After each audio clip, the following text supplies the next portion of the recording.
for influential voices and enlightened audiences. We offer trending, grassroots, and purpose-driven content across a diverse range of interests.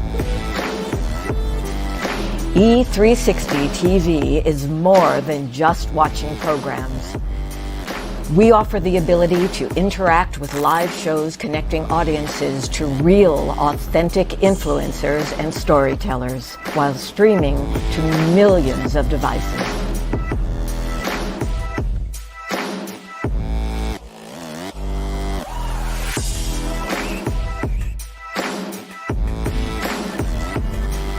Real experiences.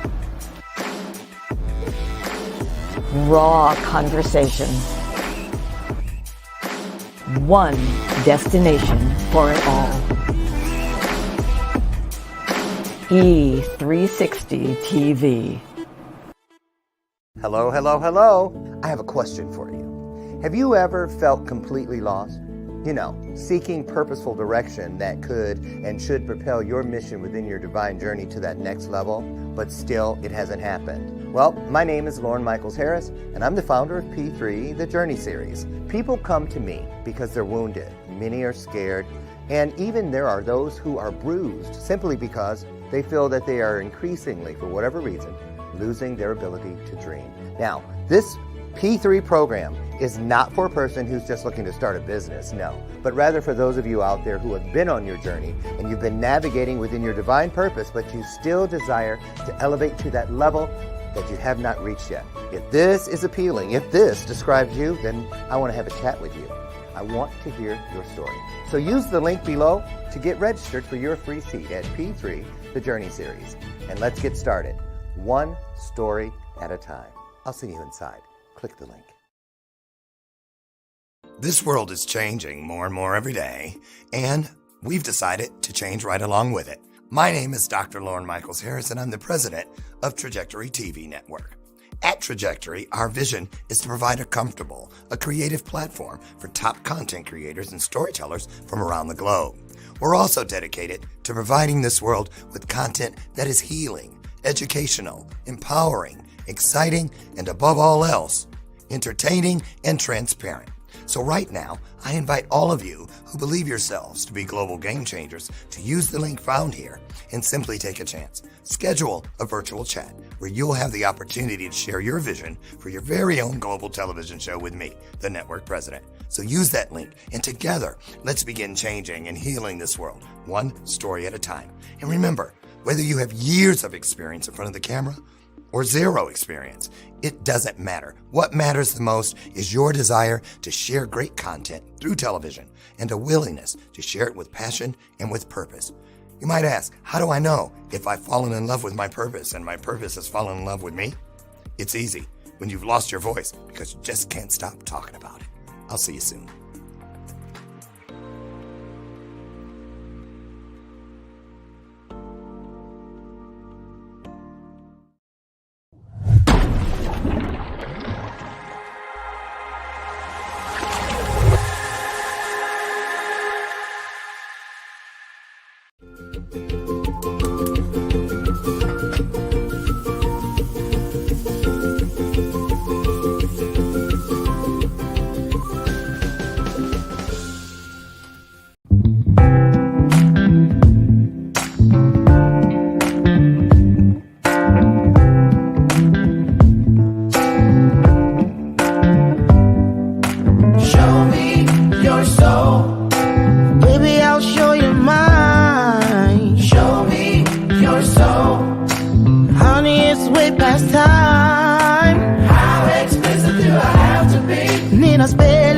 Before you get it, baby, show me your soul. And honey, I'll show you mine. I'll show you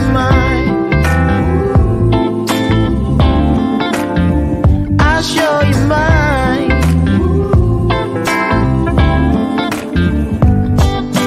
Boy, I'm standing right here holding up a sign, shamelessly displaying my state of mind. You walk right past me, pretending like you don't see. What's yours for the taking tonight?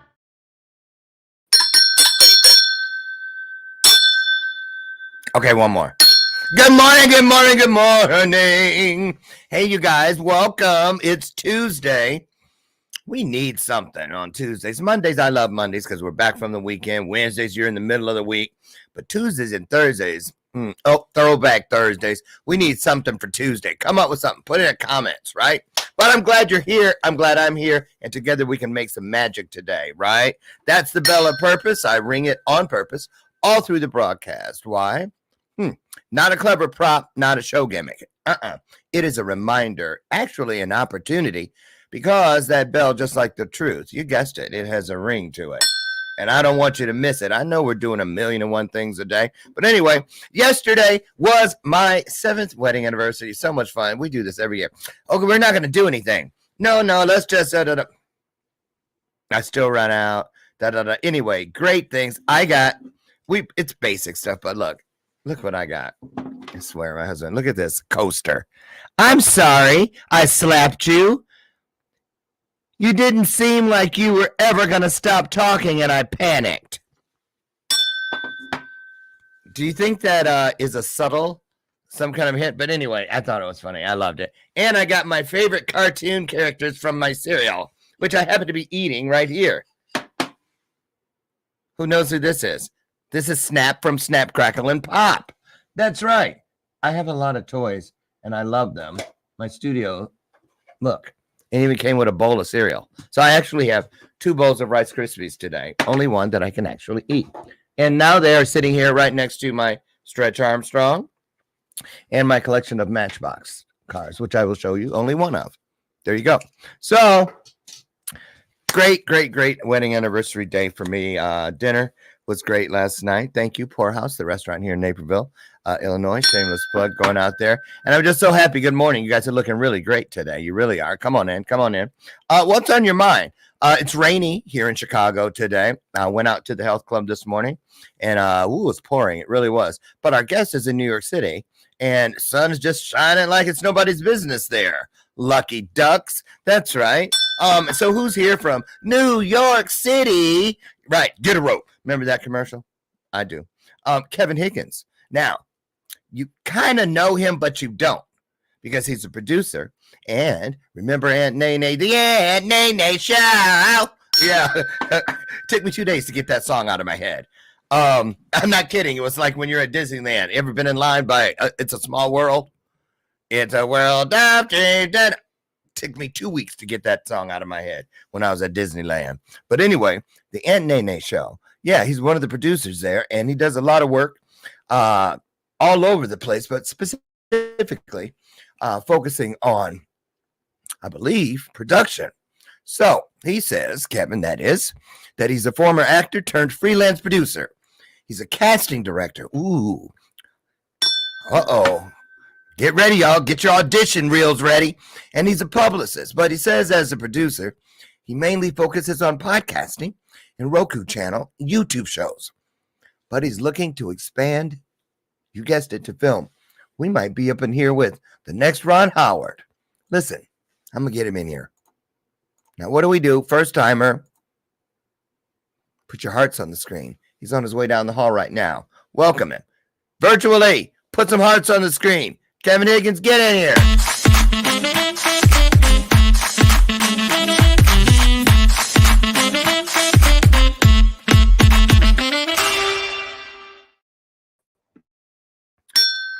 Hi, Kevin. How are you? I'm good. How are you? Good. I said I wasn't going to do this, but I lied to myself. Professor Higgins, doggone it. I got to start with from the top. Professor Higgins, I presume. I'm kidding. Yeah. You don't even know who that is, do you? No, I know of My Fair Lady. I don't think I've ever actually seen it, but I know I haven't either. Yeah, I'm aware of the reference. The reference, okay. How old are you? I'm 32. You look like you just entered college. Well, thank you. Yeah. So you're in New York, and we mentioned that you were a part of the Aunt Nene crew, Aunt Nene show, and you do a whole bunch of other things. So you say I prefaced your bio because I like to give the guest about 60 seconds to just create your own vibe with the audience. I'm going to dip out, fill in between the lines, if you will, pour from your heart. Tell them why you're here today, and I'll come back in. We'll get started.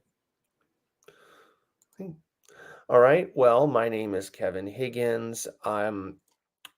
When I was very, very young, I was obsessed with movies and TV and pop culture in general.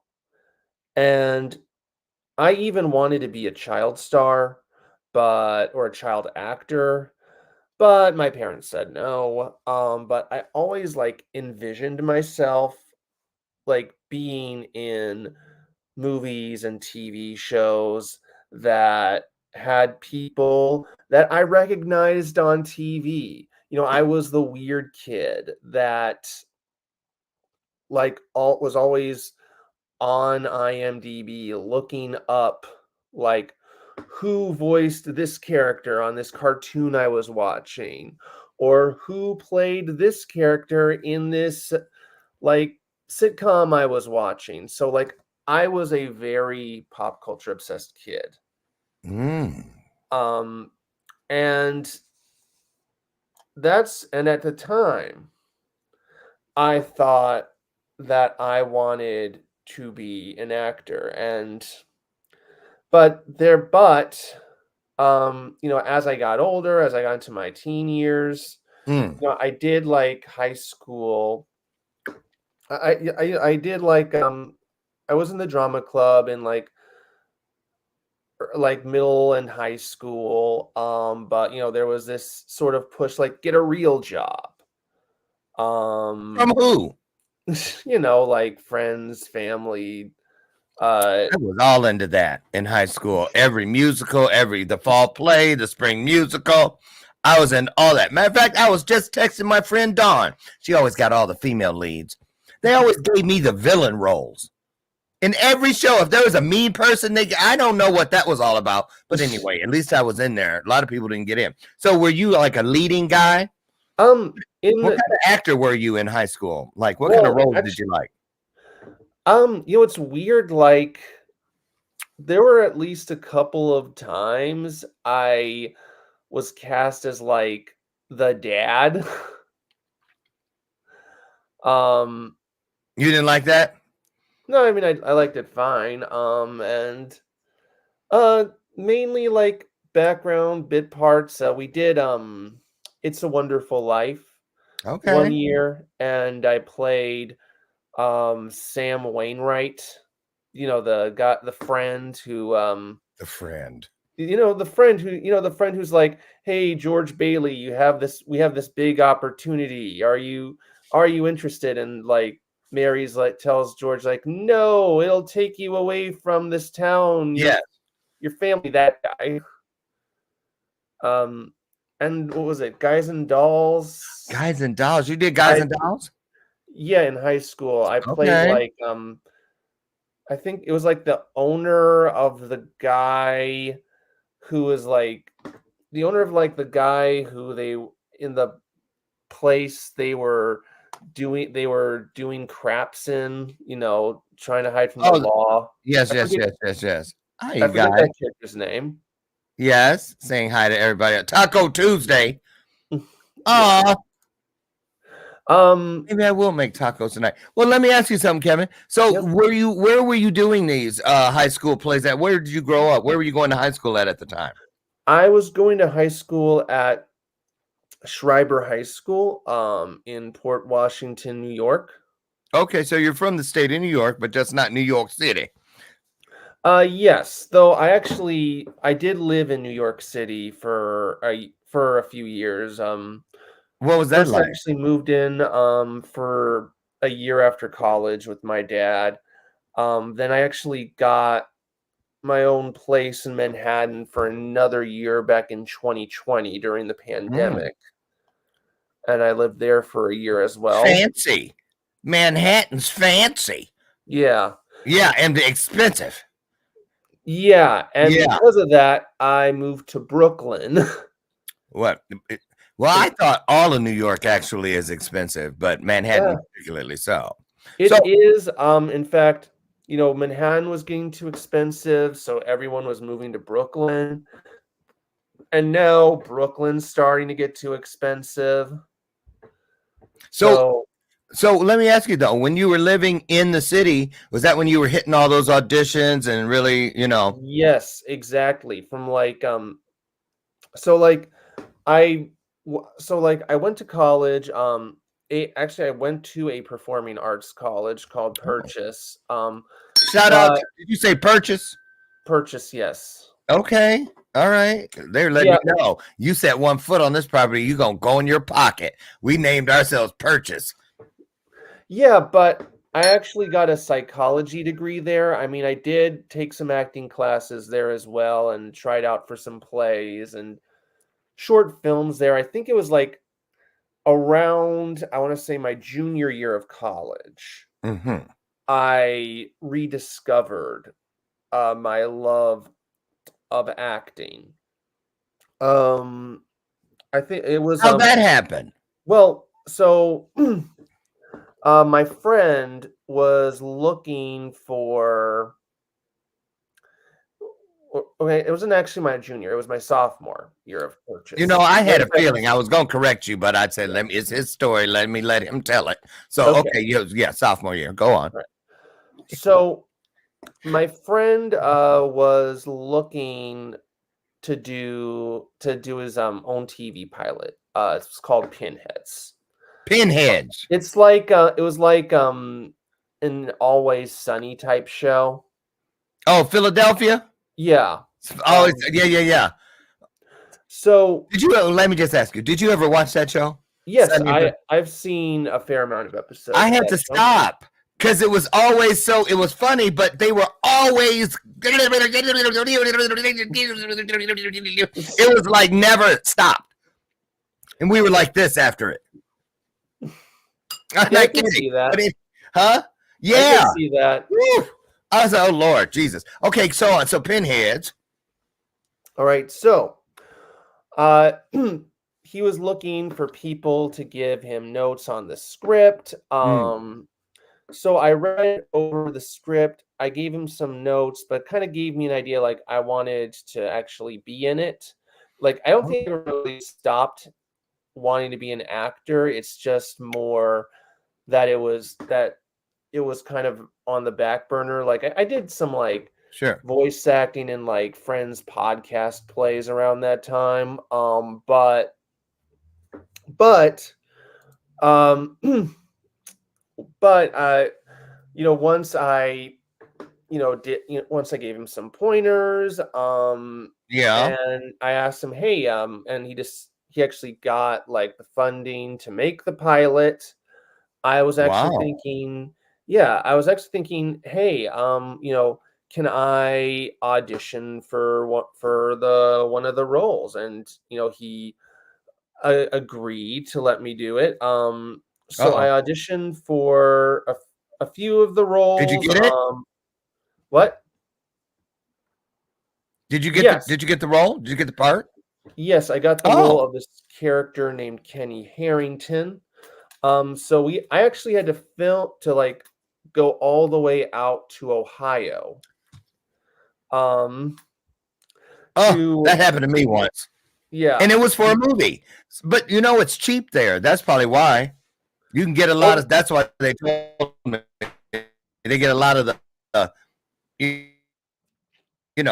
stuff they need cheap, sites and locations and all that. well, Where in yeah. Ohio? Where in It's Ohio that. were you? It was Akron. So Okay. I was he Cincinnati. Go actually on. lives there. Okay. Um, so I did that, and around the same time, 2013, I was actually doing some background. I did background work for this movie starring Simon Helberg called "We'll Never Have Paris." Um, We'll never have Paris. yeah, Sounds it's like a about love like story. his Was it some kind of when Sally met Harry kind of thing?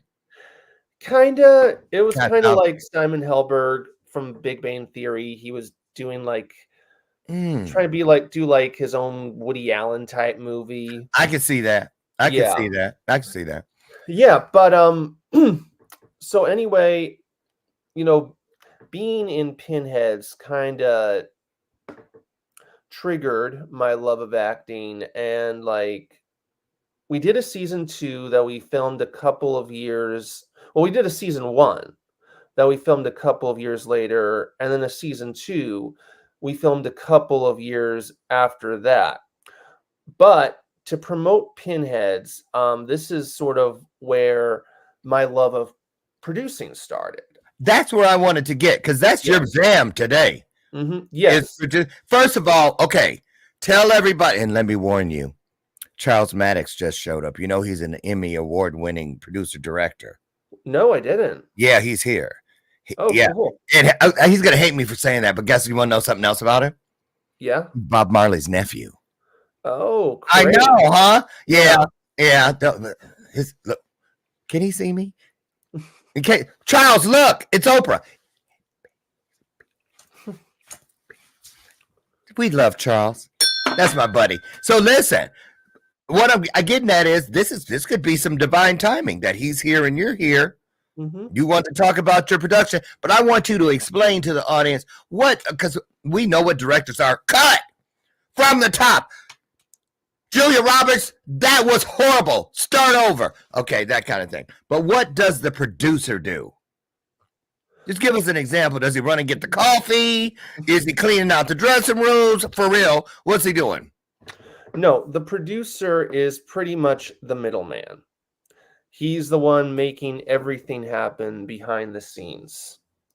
So, because here's the thing, you know, when it comes to either a podcast, a film, a TV show, you know, you kind of need that person to sort of sort of bring everything together, bring everyone together. So when an actor or actress, but actor is male and female. So when an actor has like a temper tantrum, because you know there's some divas, some prima donnas, some drama queens and kings. Is it the producer that has to go to the trailer instead of like try to calm them down if they walk off the set? Who has that horrible job?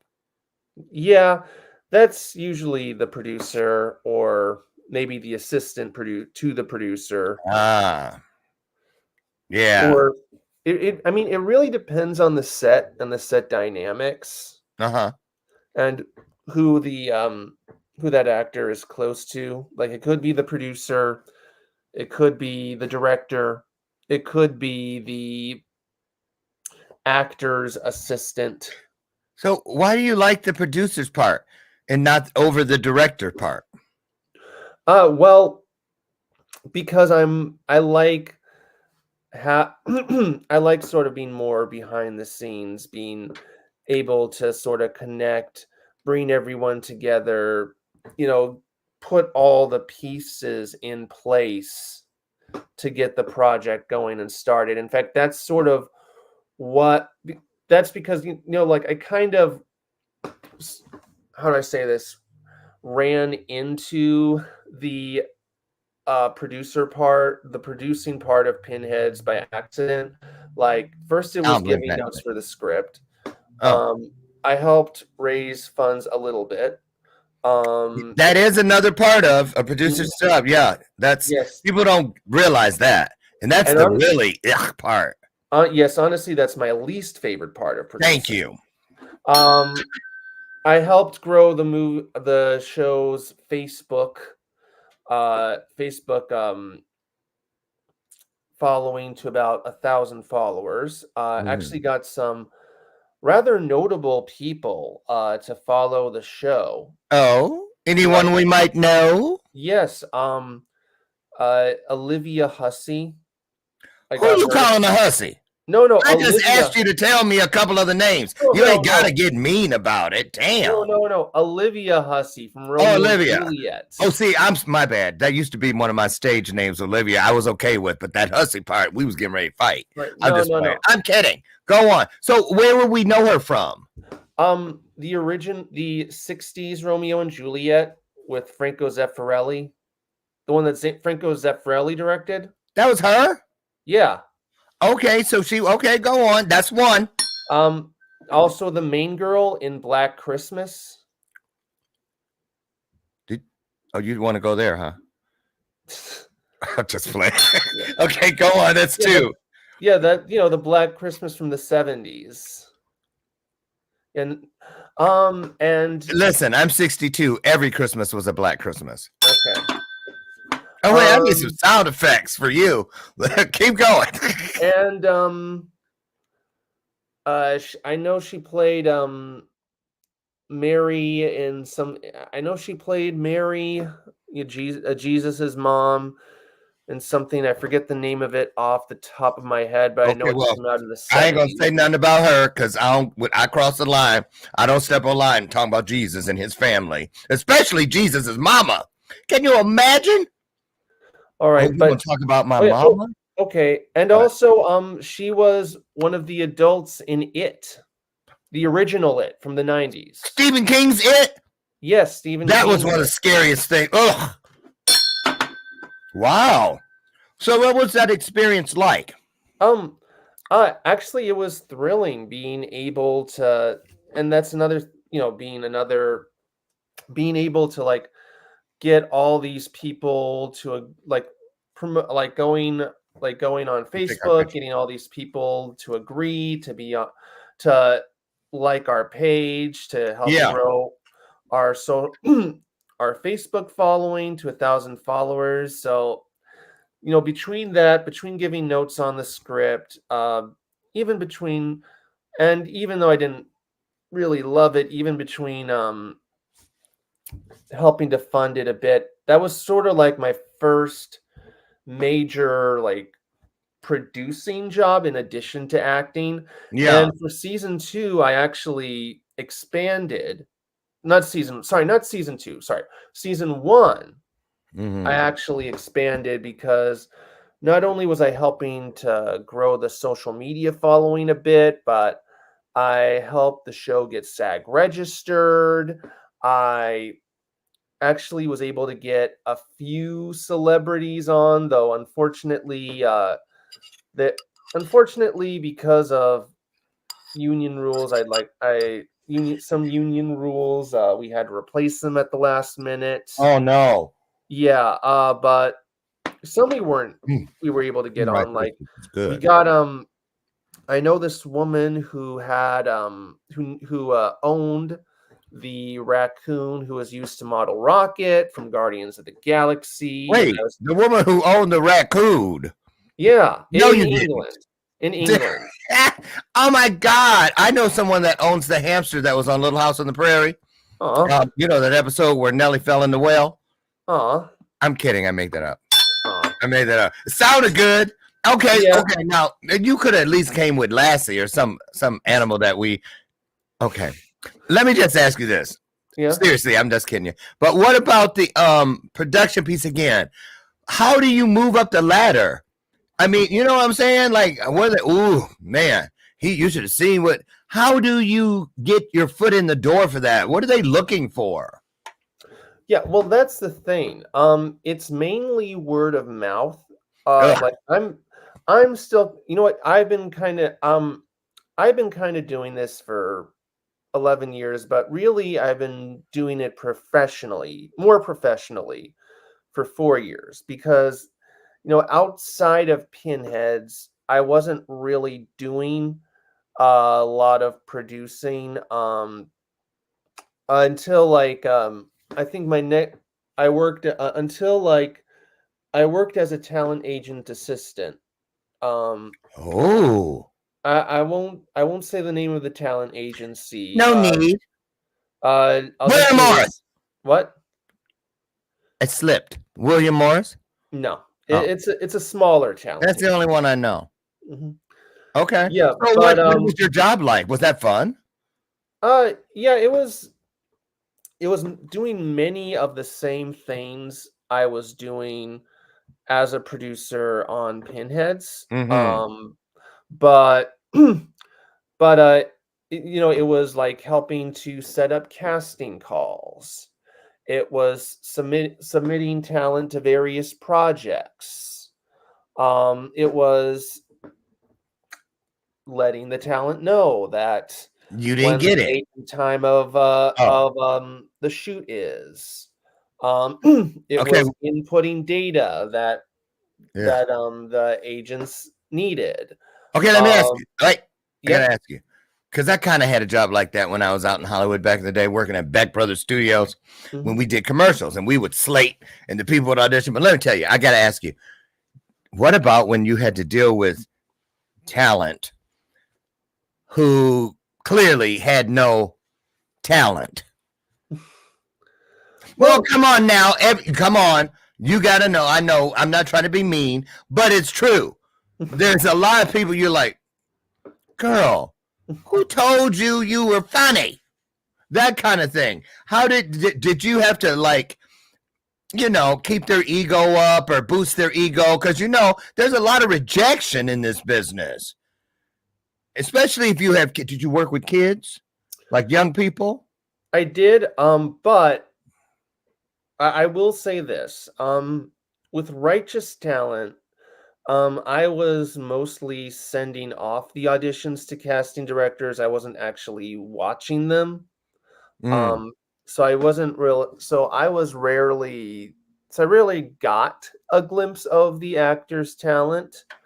But you know what? I have also worked as a personal assistant. And I did and there was this one guy who I did try to work for his like company, and I wouldn't say they didn't have talent because they did in some areas, but I'll get you, dude. they did have this what I would say is What? Rupert Pumpkin syndrome Who?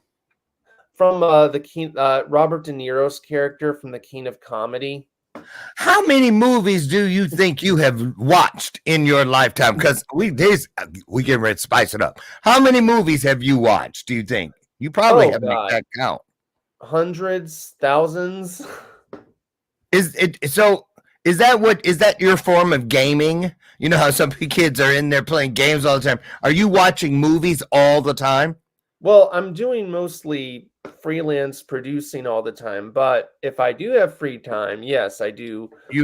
And when you're watching a movie, Kevin, when you're watching a movie, are you watching it as an audience member like us, or are you in producer mode picking apart? I don't know who was on this gig, but you could tell they fell asleep at the wheel on that. Can you see signs of bad producing when you watch a film? Yeah, sometimes I mean it depends on the film and like how it really depends on the film and But you can see that kind of stuff through that. They would ruin movies for me. I want to ask you this, though, since you've seen so many movies. What is your favorite movie of all time? You guys can drop yours in, too. I love this question because sometimes I find movies I've never heard of. What's your favorite movie ever, Kevin? And why? It's going to be a cliche answer, but The Godfather. It's just a great epic saga about Godfather, about what it means to uphold the legacy of your family, even if it crosses into a line of immorality. Oh, not to be confused with immortality. That's a whole different movie. But wait a minute, you kind of look Italian. Yeah, I'm Italian and Irish. Oh, you what? I'm Italian and Irish. Oh, back to the mob stuff then. So, see anybody in that movie you recognize, maybe? Like an uncle or two? No, unfortunately. I will say this. I unfortunately never met him myself. Who? But there's another actor from another iconic 70s movie about an Italian guy who actually used to live in Port Washington around the same time I did. Burt Young, who was Paulie and Rocky. Oh, and Rocky the movie. Okay. Wow. Is there a sign outside of your town? What? Birthplace of. Do they have that there? No, no. He was just. It was just fame. I just heard stories about people meeting him, like So around he doesn't town, live or around the area. around town, or seeing him around town. Um, but anyway, as I was saying, but unfortunately, I never met him myself. Okay. So Rocky's your favorite movie. I mean, Rocky. Godfather's your favorite movie. What is Yes. your worst? What was the worst? Oh, I know what the worst movie I ever saw was because I walked out of it. What's the worst movie you ever saw? At the theater, and you left. At the theater. And you got up and left. It sucks so bad. Well, here's the thing. Ever since I was like 12, I've had a no walkout stance. So No matter what. no matter what. Oh, I bet I got one for you. If you'd have went, you'd have broke that. You broke that rule. I'm not kidding. Like the only time I ever broke my no walkout stance, even recently, wasn't even because the movie was terrible, because it was okay. It was okay. It was fine. It's just that That's I had to code for catch it a bus sucks. at a certain time, and unfortunately, I couldn't stay for the exact ending. And even then, I was leaving like literally right as the movie was about to wrap up. It was Focus, the Will Smith Margot Robbie movie, about where they're like a couple of con artists. Oh, that was a recent movie, huh? Yeah, that was like 10 years ago, almost. Oh, that's not recent. I mean, it's recent-ish. You said Focus rhymes with Hocus Pocus, Lori Whitney's. Uh-huh. But no, let me think. So two movies that sucked. Hocus Pocus and Focus. I won't even say Focus sucked. I remember it just being okay. That's last code movie for I can sucks. think of That's where like cozy, not meaning small as a closet when Yeah. you see it in a real estate ad. So let's just keep it real. Okay, so you know what my worst movie was? The one I walked out on? What? Ugh. It was, and I don't like I said about marrying Jesus and all that, but this is a religious thing. It was called The Prayer Closet. Never even heard of it. Consider yourself blessed, brother. Oh, I don't know what made. Just one of those like small Christian movies. Yeah, it was just horrible. I'm not kidding you. Anyway, so let's talk about this. How do you feel? You know, it costs a lot of money to make these bad movies. Some of them. I mean, a lot of money. Would you, and as the producer kind of guy, do you think you would be as good a producer on a project that you thought sucked? Or do you have to really believe in the work?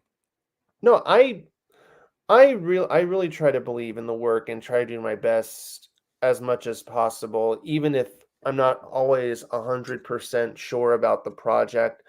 What I try to do is always sort of give notes to help strengthen, any project I see.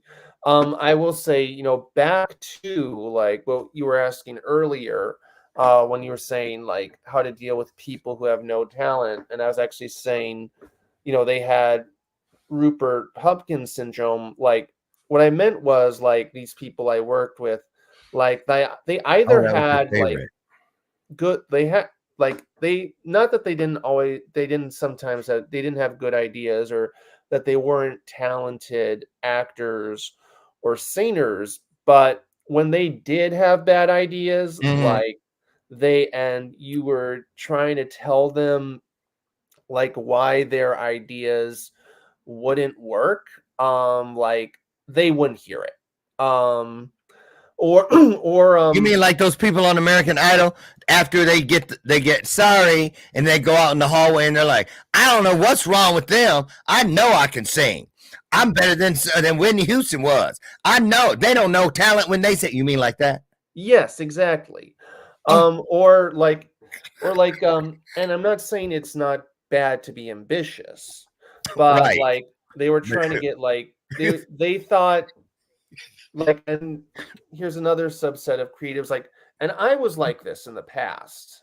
I was that actor who would try to call up producers or agents, when I was trying to be more of an actor. When I was trying would call up producers or casting directors for the big movie I wanted to be in, even though I'm just wasn't on their radar at all. What, you would calling them at home? No, You don't know me, call their but agency. oh, okay. And how'd that go? Not great. They would say, yeah, send in your headshot and resume, and anything that we think you're good for, we'll call you in for an audition. That's pretty much how it went. Talk about that part of it, the rejection part. Because oh my God, I'd be like, why don't they like me? Why? Well, it's not that they don't like you; it's that they don't know you. You're not on their radar. Thank you, Kevin. Yeah, getting on you have to get on their radar first to really even be considered for projects. And as I was saying, I worked with two people who just sort of they had delusions of grandeur, where they just thought that one person, he thought that just because he auditioned for Warner Brothers once back in the early 90s, Warner Brothers Records once back in the early 90s, he could sell it as some big comeback, even though no one knows who he's not famous. Right. But he was trying to make you might remember me from Warner Brothers 1974. It was me. Yeah, recognize. Give me my respect. That kind of deal. Yeah. Yeah. It was he's not people, unfortunately, don't care about the person who had a brief stroke with fame. Yes, a brief run in. Yeah. Yeah. In show business, no matter what department you're in, you have to keep the high. Oh, wait, guess what I just thought of? Do you remember that show In Living Color? Yes. Okay, do you remember they had that character, the white girl, and she was like an old B actress, and her only role was she'd be in the scene and they go, "Get out of the way, bitch," and they push her. That was in every movie. That's what she did. She never spoke or anything. She just got knocked down and pushed. Get out of the way, bitch. Right? Do you remember that? Yes. That way they were spoofing the kind of person that you're talking about. That's funny. Yeah, that's funny. That's the thing. And another person I worked with, I try to get, a friend of mine who is a freelance director who's worked on the crew of some big movies, the Glass Castle, I think the Glass Castle, and he works at DreamWorks now. Ooh. But that's a nice gig. Yeah, but he wasn't good enough for my boss just because he wasn't a name like Tyler Perry or Kevin Hart. And he literally wanted Tyler Perry or Kevin Hart or Oprah Winfrey to direct a movie based off his book. And it's Tyler Perry, Tyler Perry or Oprah Winfrey or Kevin Hart or whoever, they don't know who you are. Right. So it's in order to get the attention of someone like that, you have to, of someone as big as those people. Yeah. You pretty much have to submit your film to or TV show to film festivals. Right. To get in there. Have it grow a following. Can you imagine people like Tyler Perry and Oprah, how every place they go, somebody's like, "Oh, Tyler, I got this screenplay. Would you just take a look at it? Yeah. I'm telling you, man, it's the best thing since waiting to exhale. You better look at it. I'm telling you, I can see it. I know who. Can you imagine what that feels like every place you go? Ugh, that would suck. Yes. Yeah, exactly. And again, when I was younger, I was sort of that person who valued who tried to get in front of the big leagues without really Without doing the work. doing the work. Yeah. Exactly. So we got 10 minutes. Do we got 10? Do we have 45? Yeah. I want you to talk about things that are coming up, but also, how you're helping people today. Somebody out there might need you, so we don't want to miss that opportunity, Kevin, before we get out of here. But are you on any projects that you can talk about currently? Anything coming up? Yes, I'm still working on the Aunt Nene show. I'm developing several shows for an upcoming streaming service called Cinema Drip. And again, that's actually how I met, my friend who worked on the crew for stuff like The Glass Castle,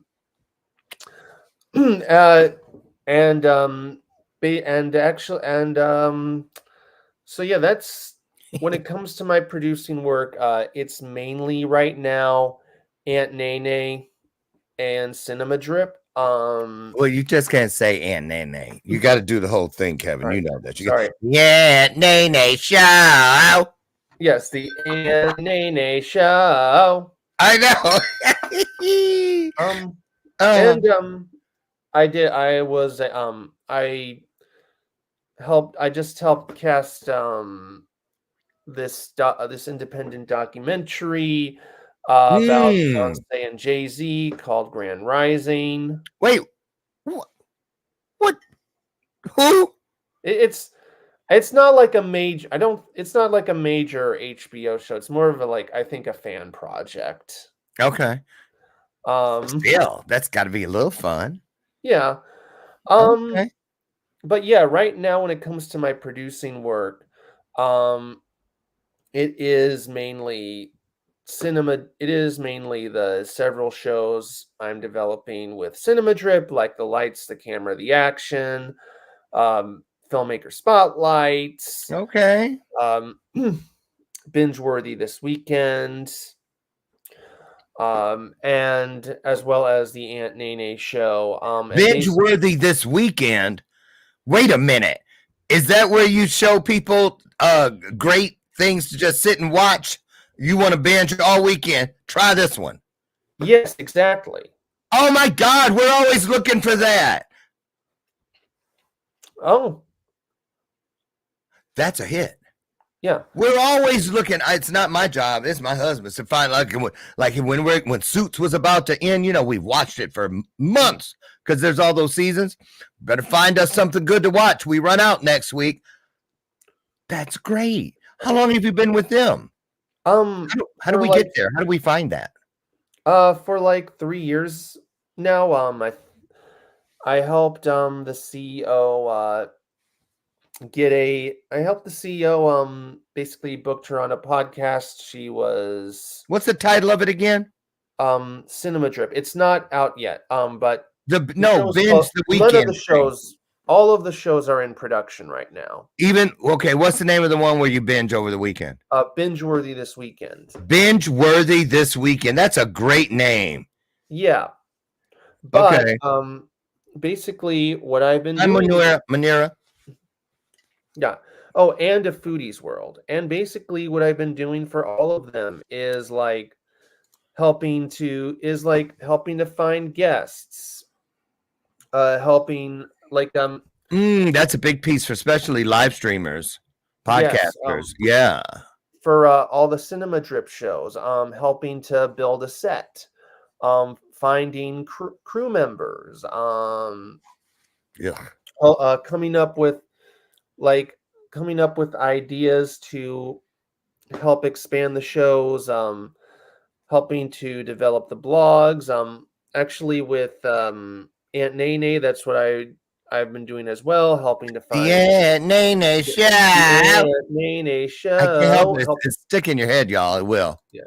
helping to find guests as well as giving her ideas for shows like we've got an Halloween episode coming up, a Thanksgiving episode, and a Christmas episode. And I was like, and I gave that idea like, hey, maybe we should have holiday specials. What's it called? Spooktacular? Yes. So yeah, I remembered. Scary. Okay, good. Ooh, don't do that again. That's exciting stuff. I want to ask you one more question about this production thing. So, are you ready to do it? You're an actor. Mm-hmm. You're an actor. So, here we go. And this is impromptu. What do they call that? When people, those actors that just do the stuff, just here and go. What's that called? Starts with an I. Improv. Improv. There you go. I was going to say impromptu. You one of them impromptu actors? Improv actor. Okay, so here we go. And the winner is, for producer of the year, Kevin Higgins for Baliga La Data and her. The Aunt Nene Show. When you have nothing else. Congratulations. Okay, I want your acceptance speech, please. Thank you so much. I really appreciate this award. Like, it's really exciting getting here. From ever since I was a kid, I always had ideas bubbling in my head. And even if, at the time I thought I wanted to be an actor, these last 30 years, I've really realized that the ideas bubbling in my head has made me realize that being behind the scenes and being a producer is more my calling. And the fact that all this hard work is paying off, and I'm now getting, this great award for it is something I'm really excited. So thank you so much again.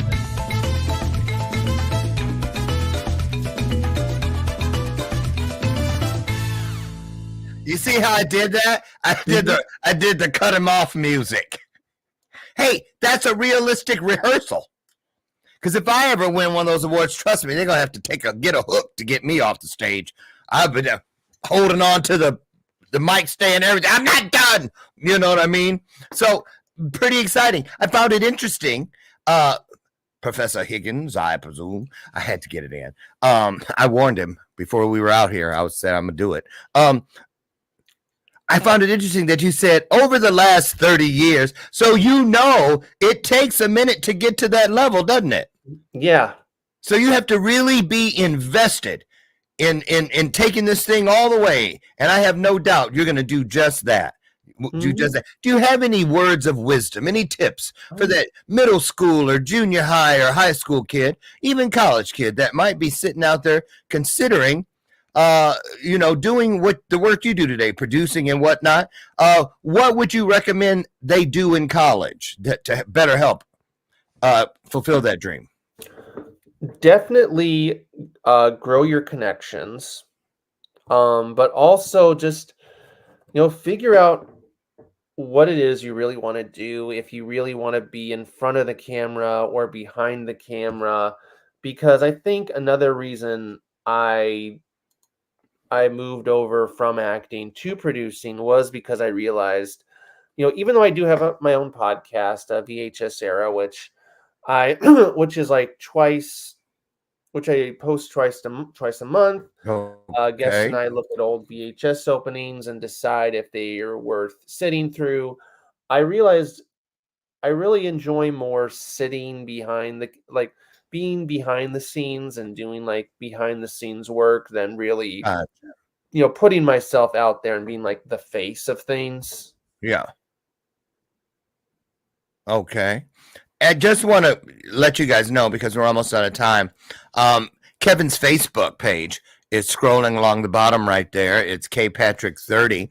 And if you are more inclined, and Instagram is your jam, he's there too. There he is. Kevin Liam Higgins. Don't get it twisted, right? Kevin Liam in the house. Yes. Kevin, I'm so excited for you, man. Thank you. Seriously, I like you. I can't wait to work we're going to do with the Aunt Nene Show. And I believe a whole bunch of other things. It takes a lot. It takes a lot, man, to be invested and do the work that you do. Thank you. I'm just glad to see the face of the future. Thanks. I feel at ease and encouraged by it. So great job. Great job. So you'll come back again sometime? Yeah, sure. Perfect. You guys, Kevin Higgins, and I got this for you. That's right. Wait a minute. Where is it? Okay, we're gonna go down there. You guys, don't forget. I have dropped Kevin's. There you go, Kevin. That's for you. Wave at the crowd. Congratulations. Well deserved. Producer of the year, Kevin Higgins, winning that Oscar. Right. Okay. Listen, get over and visit Mr. Kevin on Instagram or also on Facebook. And if you have any questions, he'd be glad to answer. And he does, remember, he works with people. So get over and check him out. Kevin, thank you so much for all you do. It's been a fun show. You're a great sport about it, and I appreciate you. I really do. Charles Maddox, what do you think? What do you think of Mr. Wait, where are you? There, over there. Him. What do you think of Mr. Kevin? I loved it. You guys get out of here. Have the best day ever. I will see you, God willing, if I wake up tomorrow, and I hope I do, right over there on the front porch. We're together. We'll have another opportunity to have an illuminated conversation right here on Bathrobe Moments. Now get out of here. Go and find your highest self. And remember, don't let my screen door slam on the way out of here. And remember, Dr. Lauren loves you. And there ain't a damn thing you can do about it. See you tomorrow. Have the best one ever. Kevin, great job, my man. Thanks. Thank you so much. Bye, everybody.